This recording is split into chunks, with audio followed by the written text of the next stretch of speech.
everybody. Welcome to the Run4Ben Podcast.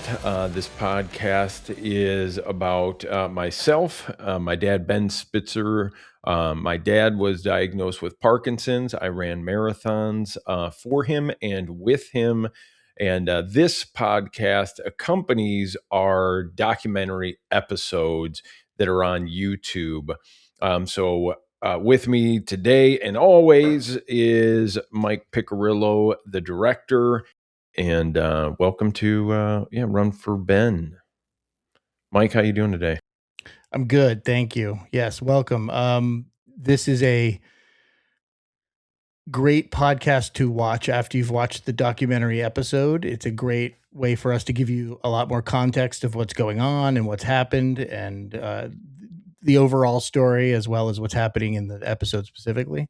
Kind of a director's commentary track for everybody, so they can follow along and also learn more, and we can kind of really chop up some of the things that get covered and talk in more detail, much more than we would be able to show on a documentary. Yeah, exactly. So this first episode is the one we're talking about. So you'll see a couple things on YouTube. First is episode 0, which is just kind of us talking about what to expect during this podcast.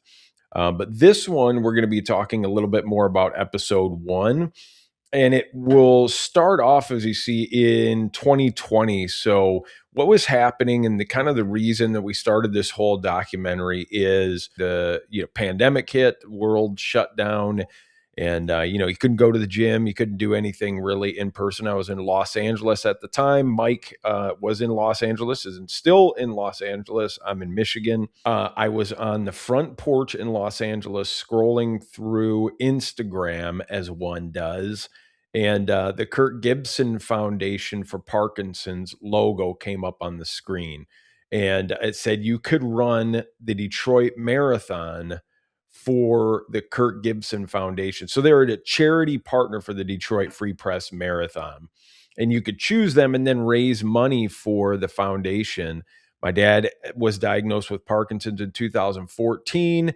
I had been wanting to run a marathon, but never took the step forward. So once I saw that, I was like, oh, hey, this is something I can finally do. I took a day to just be like, hey, do I really want to run 26.2 miles? Or is this just like I've been caught up in the house too much? And so I did end up doing that. And during that time, because I was raising money, I kept holding my phone up and like recording different things about here's where I am. This is what's going on. You can donate here. And, I was talking about my dad, what it's like to have Parkinson's, or to be a Parkinson's caregiver. And then I was like, if we're going to be filming all this stuff, maybe we'll do a documentary. Once we committed to the idea of making the documentary, Jamen was a soldier about recording himself all the time. And I just kind of gave him that directive. Like whenever you get the urge to do anything related to this experience, just record it. Yeah. So it opens up with, a more specific direction, which was because I was shooting a lot of random stuff and it was hard to know, hey, what's going on? We kind of need to intro why we're doing this, what's going on with the documentary. The whole thing was sit down and do like a proper intro. So that's where we jump in 2020. I was actually in my place in Los Angeles around North Hollywood, Sun Valley area. And it was, sit down and put the camera up. I had a Canon Rebel at that time. I set it up and did the intro just saying, hey, this is, the story about me and my dad. So this really is, about, as you'll see from episode 1, father and son story about my dad, Ben Spitzer. And really the whole deal about with Parkinson's, for me, it left me feeling like really helpless. He was diagnosed in 2014, right when I was planning to leave for Los Angeles. And then it was kind of tough to be like, geez, how leave for Los Angeles right now, but he wanted me to go, of course, was like, hey, I want you to head out there and do your thing, but it was just very confusing. There was very little info that we knew about it. We didn't know anybody with Parkinson's, so I didn't know what to expect.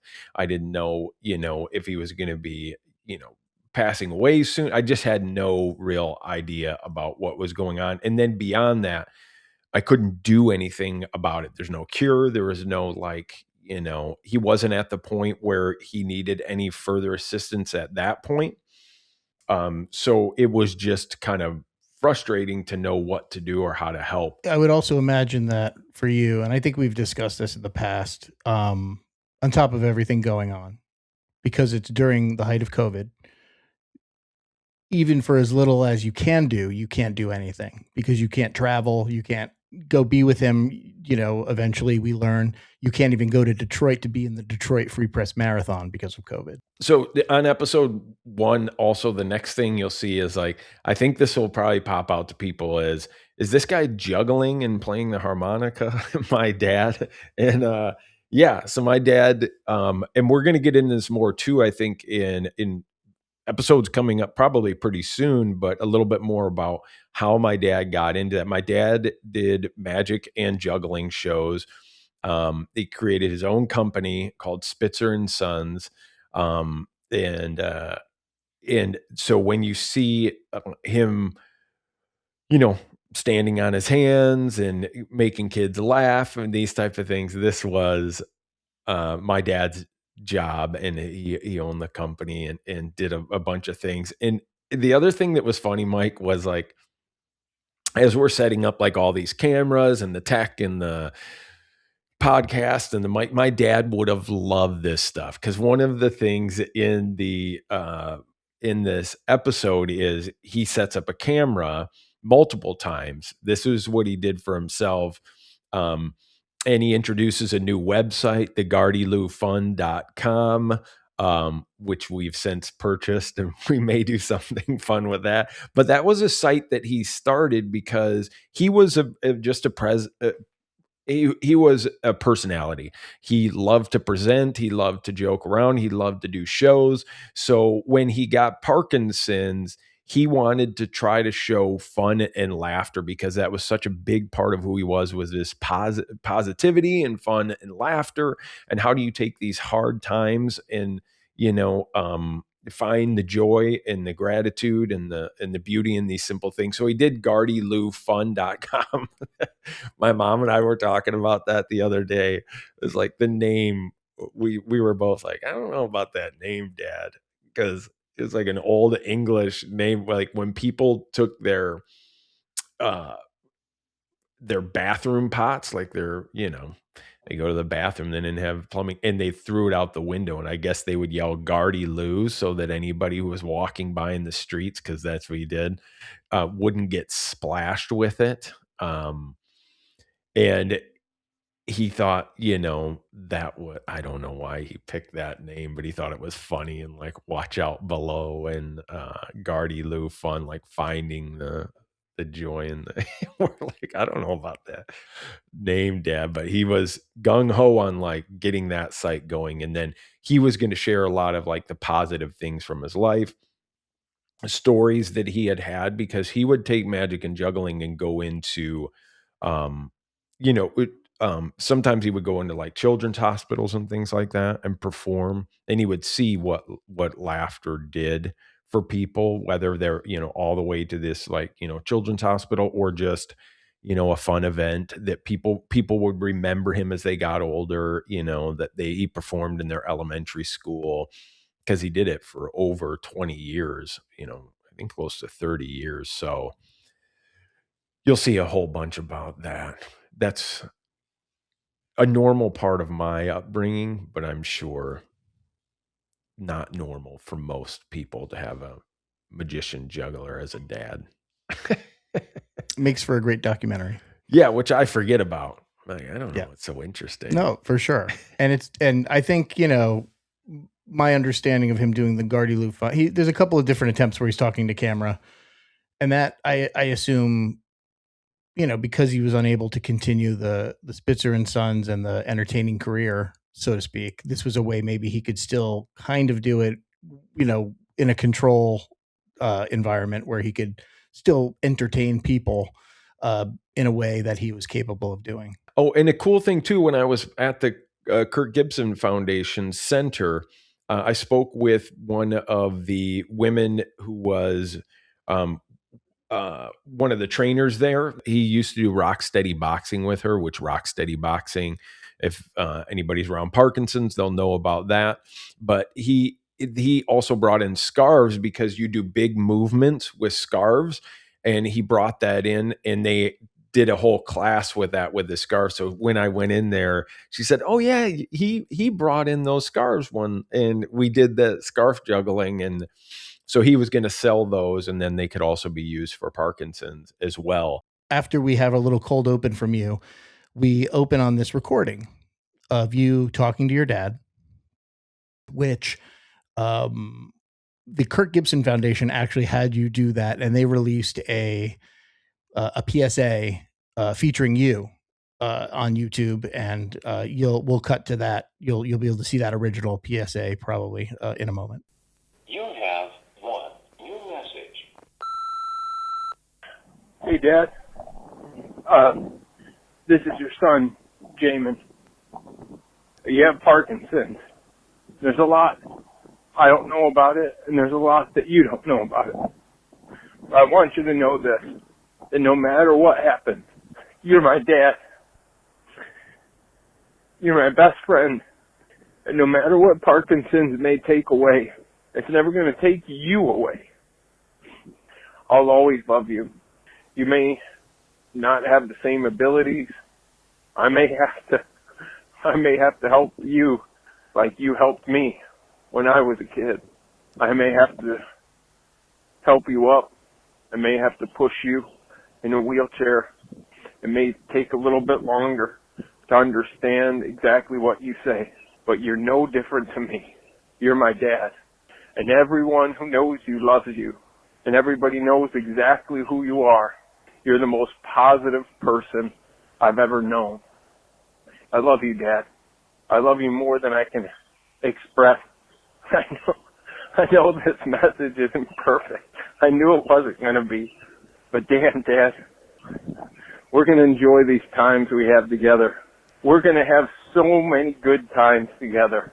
Even though you have this Parkinson's, we're going to make so many wonderful, beautiful memories. Some even better than we could have ever had you not had this. This disease does not define you. Let's do this together, Dad. You can always count on me. I love you. We took the audio from that. We kind of wanted to, the thing that was really great about that audio was that it really just kind of, for a first episode of the documentary, encapsulated everything we wanted to give the audience right away, and in a way that wasn't like overt.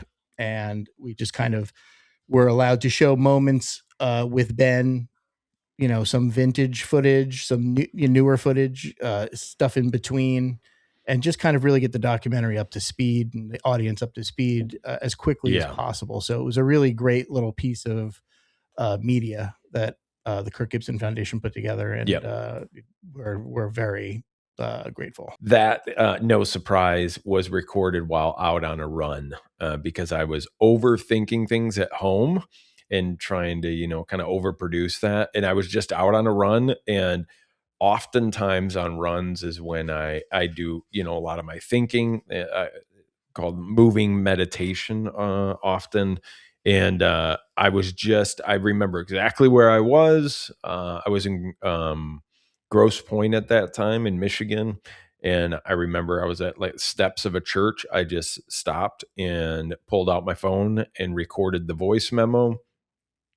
And that was kind of a one and done, one take. And I sent it in. Of course, I wanted to make a bunch of edits after that, but Brian and Michelle said that it was great. And it was, you know, straight from the heart about my dad. And even listen to that now, yeah, it means a lot. Again, these are those things where, because I was involved with the foundation and they reached out, like that was, I did not think they would be in touch. I didn't think there would be as much access, and they're incredibly gracious. But I also made connections with people like that really helped me out and encouraged me to, you know, dig deeper to make. I have that recording now, And now it's being utilized in this episode. And I could hear my, heart going out to my dad and what he meant to me. And that's all, for all of time, I'll have that. And that's what I love about having done this and having been in touch with the foundation and run these marathons is it encouraged me to do things that maybe I would have overthought. Not that I wouldn't have wanted to do them, but I would have overthought. And things like that are super powerful. And then put it with some of the film of my dad and I going to the Tigers game. That's where I'm pushing him in the wheelchair. Like, I remember every single one of those moments. My dad was holding the GoPro in his chair. I was like, hold on to this. Of course, he was like shaky too. So sometimes we'd have to find a way to kind of anchor it a little bit. But I remember that. The shot where I was getting him out of the car is, we're going over to the Tigers game and my mom's dropping him off. And, and then all those shots of him entertaining children and, that progression you can also see from like standing on his hands, to what we'll see, later as time goes on, exactly what, Parkinson's can, take away over time. So, and you'll see my mom on there too. One of the things that, as we go through the podcast too, is my mom really, she was primary caregiver when we were in Los Angeles. She was primary caregiver all the way, up until Britta and I moved back from Los Angeles. We were able to help, but even then my mom was the one who was helping out. She learned so much about Parkinson's. She really like dug in and started studying everything about it, learning, symptoms, what to do, medicine, medical research. She really did that. So we'll learn more about that from her, and certainly being the primary caregiver. For me, it was a little bit different. I still am not medically as I don't know as much as medically and things like that. But mine was experiential and like really jumping in my and just spending that time with my dad to make sure he gets out, if he wanted to keep moving and exercising. I was still in a space where I could lift him up on my own. I could run with him. I could, do a lot of these things that allowed him to get out and about and experience life. And that was my primary thing as a caregiver, was really to like get him out and about and like experiencing life and having fun. And, because he did all this medical stuff and was always, have tests and medicine and timing and things. And it was like, what if we just need to get outside, Dad, and have some fun, feel the wind on your face and like joke around and laugh. That's as important as all the other stuff. So you'll see my mom really understands a lot of that. And for me, it was always about, what can I do? How much awareness can I bring? Can I bring in some funds? And so then that's still been the case with me, so medically, I know a lot, but I'm not super technical with that. Well, I would imagine you know as much as anybody else in your situation, right? I mean, it's relatable, I think, from the point of view that people who are dealing with it, all certainly varying degrees of understanding, but I'd say within the same range. Yeah. It's yeah. Nobody's like, especially if you're a caregiver, it's like, how much time can you really have to devote to like really learning everything? Because there's so much to learn. There's so much to read, and you could get lost in it. And yeah. And it's not the same for everybody. My dad's progressed very quickly comparatively. And that was really tough for him too, because he would be doing all the things, going to rock steady boxing, stretching, yoga, all of these things, walking, running. Even the Run4Ben logo is when I went back from LA and we went on a run and we were running down the road and I took a picture and we used that silhouette. he was always trying to do that, but just lost that ability faster than a lot of other people. It doesn't show up in the same way for everybody. Some people, it's speech that can be more affected. Some people, it's their movement that can be more affected. Some can be more cognitive. My dad didn't have that. He had all of, as far as his cognition, all that stayed all the way through, but movement really got hit. Speech got hit. It's kind of everything kind of hit him. And very quickly, it progressed very quickly with him. So it is one of those things is just because it's Parkinson's, it's not like, oh, and it's going to be this, and then this, and then this, and then that. So even if you know a bunch, it may not be the part that applies to you. And then stack on the other things that go along with that. Like if you got UTIs or things like that and how much that could throw things off, so a lot to know. Yeah. I mean, even so much so that because Kirk is kind of in the same age range as your dad. Yeah. I think they were diagnosed right around the same time too. And he is obviously up, still upwardly mobile. And not, it's not as evident as it was for your dad. And, he was able to maintain kind of a career of broadcasting and obviously advocacy as well. And it was just, and I know we also met other folks along the way. There was a gentleman who ran in the 2021 marathon that also had Parkinson's. He ran the marathon and he was also kind of in the age range of both Kirk and your dad.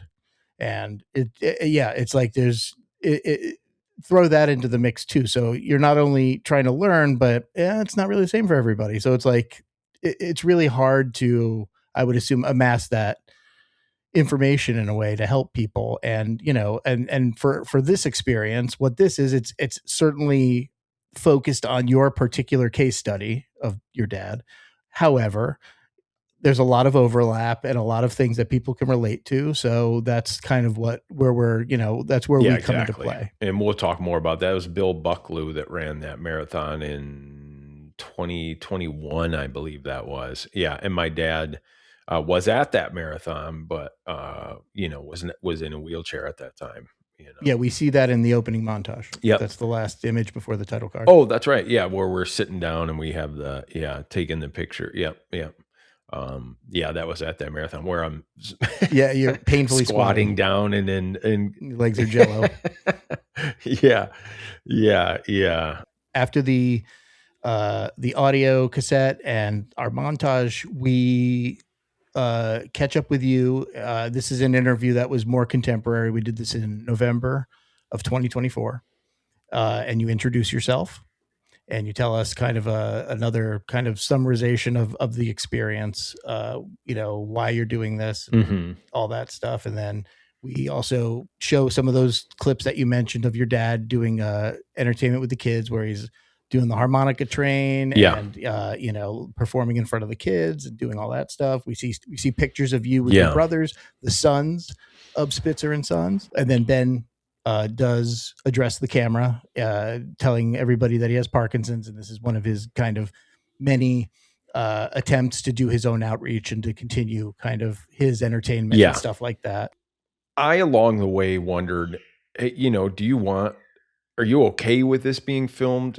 This is to my dad. Are you okay with this? This is what I'm thinking about doing, Dad. And some people, listening or watching it may be like, did you just, fire up the camera or whatnot? I talked with my dad about this prior to doing it and said, this is what we're looking at doing, and along the way I would check in and say, we don't do, if this is something that you want to do. And seeing this first episode too, where he's advocating as well and like turning on the camera and trying to explain and trying to connect with people, that's something that he wanted to do as well. So as this came along, we did check in, or I certainly checked in with him. But I think that's something that he really wanted to do. And, along the way, it was nice to be a part of helping, something that he was kind of already doing as seen in this first episode, trying to connect, trying to show people positivity and, what it's like to go through Parkinson's, but to have a positive mindset as you go through that. So I think that's a good note, just because it was something that was very important to me to make sure that he was comfortable with everything. Um, yeah, that was very important. 100%. I also was very like aware as we were going, and we would talk, you and I would always say, if you ever feel like, oh, this is not cool, this is not comfortable, I Yeah. said, don't do it. Never feel like you're exploiting your dad or the situation. Always get his permission. And he never said no. He always was on board and very forward about it, asking about the documentary. He was very interested in it. And, I thought you were really great about always being mindful of that for him. But what Ben then realized was now he was in a state, especially as we got further down the road, where he could do so much less. And this was still the mission that he was trying to do when he was doing Gardy Lufan and the website stuff. So I think he understood the exercise and was so, again, I'll say it again, generous with giving us that access and providing so much content and really telling us, everything that he could possibly tell. Yeah. And as time did go on, like, it's easier to say yes when things are kind of going a little bit better. But as things got, as Parkinson's progressed and times got more difficult, that's why I would check back in with him, because, some of the things there's it's not funny or fun or anything. And it's personal and vulnerable. On the part of my dad, and family, and myself. And it was very often, it can be hard to turn on the camera. I have a lot of good creative people in Los Angeles who are also sober friends, who had been through things and would talk to me and give me, input, suggestions, encouragement, these type of things that would help me out. Um, because it's hard being the person in the middle of it while doing it, and it was hard for me to see, like, hard to turn on the camera a lot of times, to talk about it, or to just like turn on the camera. And what do I want to do? What do I want to show, And one of the things you said, I think, that was really nice was, even if you record it, it's not live. We don't need to use it. You can always just say, we're not going to use this, or your dad can say, we're not going to use this, or your mom or family members can always say, hey, I know we recorded this, but I'm not comfortable with it. So that's the thing along the way, is we can always do that. And I appreciate that from you, because it made it easier to record or to talk about things, and to go, hey. And most of the time I recorded those things, and I was glad I was able to talk about them, and like, really go through it, and understand it a little bit more, talk about it, write about it, record it, whatever it may be. So a lot of times it helped out. So yeah, that was a cool thing about this. I even showed this documentary, the first episode, to my mom. Of course, everybody, is very critical of themselves, so even watching it, it can be critical. But my mom really shines in the documentary on her clarity, the way she's able to talk about things, the way she's, so close with my dad, and is able to bring us in a little, show a different side of what that is. I'm kind of more like my dad. We're just upbeat, we're fun, we're going out, and we're running, and it's all going to be good. And I'm not educating myself as much. And thank God for my mom, who's there, learning and doing and going into these difficult spots of like medical stuff and things, to really be there in that way too. Cause that's, as important or more important. So I think people will really fall in love with my mom through this process. They will. And, she's, Yeah. as much as this is about Ben, it's very much about her, because she was his primary caregiver for a long time and dealt with a lot of it. Yeah. And they were married for 45 years too. 45 years. Wow. Crazy. I think it was 45 or 46. Yeah.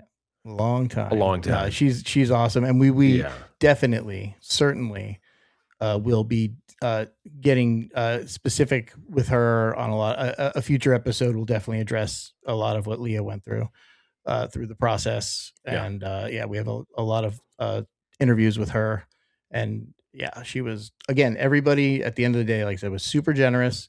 They always had veto power on whatever we did, but never exercised it, knowing, this is what we're trying to do, and really put the mission forward. And then, we don't want to go on all night, but it wraps up with me on the front porch, early morning run, as I did, because I would wake up around 4:00 in the morning to do training before I left for work, around 4:30 plus. I taped up because I didn't have mics and all this stuff. It was pretty, I was just putting together the best I had at that time. Now I got these wireless Rode mics and whatnot, but at the time I just put the iPhone cord, taped it up with some medical tape, sat out on the front porch, put the camera up, recorded what I was doing, and then would go off on my run. So at the end I say, okay, I got to stop talking because I got to get this run in. So it was like shooting that and then just hey, I got to turn this off. We got to get going. And that was also kind of wrapping up. Jamin was like, okay, so we're not going to Detroit. I'm doing it here. COVID is preventing us, and kind of tells us that whole thing. And, kind of you touch on at this point when you're speaking to the camera in 2020, your dad has had Parkinson's for 10 years. And you, again, especially with COVID and everything, feeling kind of helpless. So this was something you felt like, you're going out and doing this. So you're feeling that a little bit of a sense of purpose and a way to kind of indirectly help your dad. And we kind of touch a little bit on, even back then in 2020, you were talking about, this is when you were really starting to see movement and speech issues and things like that. Yeah. Yeah. And, this, to go back in what you addressed to, was that 2020, we weren't sure along the way. Detroit was Free Press Marathon was putting out updates of saying okay, we think we might be clear to do an in-person, because this was, so what, the pandemic really shut down in March is when everything really started shutting down in LA early March. And then the marathon was in October. When I was filming that part at the end of this episode was in September. And we had just found out that it was this isn't really going to happen. But through my training, they were posting updates as to what the restrictions were, if you could get together. They were trying to work through how many people could get together in one place. Could they make it happen? I think this was at the point where they finally said, hey, this is not going to be an in-person thing. But it's really cool.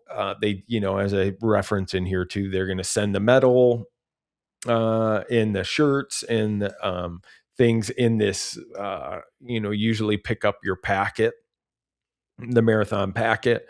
They basically mailed that out, and everybody was doing their own marathon. I'm excited in episodes coming up to show kind of what that looked like and what they sent, how they made that special. It really was special. And being my first marathon, it was, I didn't get the official marathon experience, because I'm running along Manhattan Beach in a marathon bib, and people are just going about their life, not understanding how important a one-man this marathon guy is that's running by running in shorts. Nobody cheering along the route. Yeah. Just some guy huffing along the beach. So that's where it wraps up, is us understanding that it's going to be okay. Good. We know it's going to be here. We're not going to Detroit, and let's start figuring out that point. We wrap up and I take off out on another morning run before work. That kind of gets us to the end of the episode of the documentary. So where we leave things is, Jamin's a month out, and so much more to happen and come up and all that stuff. And actually something else I would like to ask, if anyone's watching this, who participated in the 2020 Detroit Free Press Marathon, or any marathon where there was a special COVID restriction. If you want to share, please feel free to do that through YouTube. You can go to our website, which is Run4Ben, the number 4, RUN4Ben.com. We would love to hear that stuff and talk about it on a future episode. I think I'm sure there's a bunch of really great stories. I'm sure a lot of people there's probably a lot of footage out there. I think everybody really kind of gravitated to their cameras especially during COVID. And I think that's only kind of grown exponentially since. You'll see that on the 2020 marathon too. One of the cool things was seeing all the finish pictures all across the country of people who were finishing. So that day of the marathon, or that weekend, because you didn't have to do it exactly on the 18th. We did ours exactly on the day that it would have been. But, people put them in and you would see their families, 5 or 6 people and cheering them on. It was really, so if you were in that 2020 marathon, the Detroit Free Press Marathon, anywhere across the country, also, send us some of those pictures. I know they were on Facebook and Instagram because I saw them all over. Write us in the comments at Run4Ben on YouTube. Tell us your experience, show your videos and stuff. It would be great to see those roll in again. They were really, really adorable to see, like, all of those pictures during that weekend and videos. Like my mom crossing the finish line outside of, her house in Farmington Hills or something, Absolutely. Cool. And, will be eventually the episode featuring the 2020 Detroit Free Press Marathon will be coming soon. So be just in time for that. So please send stuff along. We'd appreciate it. I think that wraps things up for us today. Yeah. So, go on your socials. We're Run4Ben on Instagram, Facebook, TikTok, obviously YouTube, and wherever you get your podcasts. Please share with everybody. We want to grow this audience in this community, and we will grow with you, and we will do more. And if you have ideas and thoughts, feel free to share them. We would love to hear from you. Yeah. And the biggest reason... the biggest reason to grow this really is, and I'll use an example from the Kirk Gibson Foundation, is really to connect people. Some people get to go to the Kirk Gibson Foundation Center, but what we heard is people across the state and across country may not have access to that thing. You may still be feeling isolated, and you're not sure what it means. And people with Parkinson's oftentimes may not report that or talk to anybody about it. So that connection is really why that can be shared, is somebody may be able to see themselves, their family, and be able to feel like, oh, hey, there's some hope. And I think hope was really what changed for me in 2020, was hope and connection. That's what I found when I connected with Michelle and Kirk and Brian and Bill and, all of these people. And for that example, I went to the center and I was walking through with Steve, and a woman came up to me and said, "Hey, I follow you on Instagram. You're Run4Ben, and I think I see where you run because I'm in that area as well, because I'm still out running." And she was there with her husband, and he had Parkinson's, and they related to that. And she said she was excited for the episodes to come out in the podcast.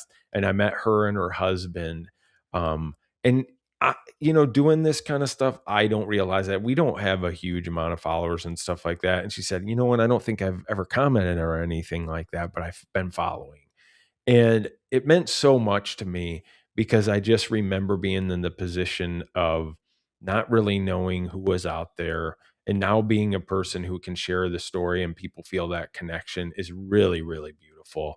So, that's the biggest reason, is share this with some folks, and maybe they can feel a little bit more connected. Maybe if you're, son or a daughter or a friend, this will, encourage you to get more involved, to do something, to find out more about it, to go visit the person, to get moving if you're not, to feel hope where it can feel hopeless. So that's the biggest, the why of why we think it's important to share, not just so we get views and things like that. That's always been the heart of this, is and my mom will tell you this as well, and she says it in this first episode. We didn't know about it, feel disconnected, feel overwhelmed, and there's tough to find information. And information is great, but it's not connection. And connection, I think, really helps more than anything. So thanks for allowing me to tell you exactly why this is important to share. It's why we made this whole thing. It's why I did it.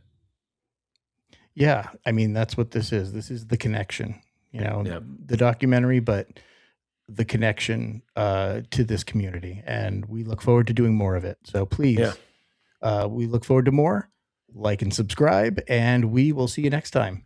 See you out there. Bye.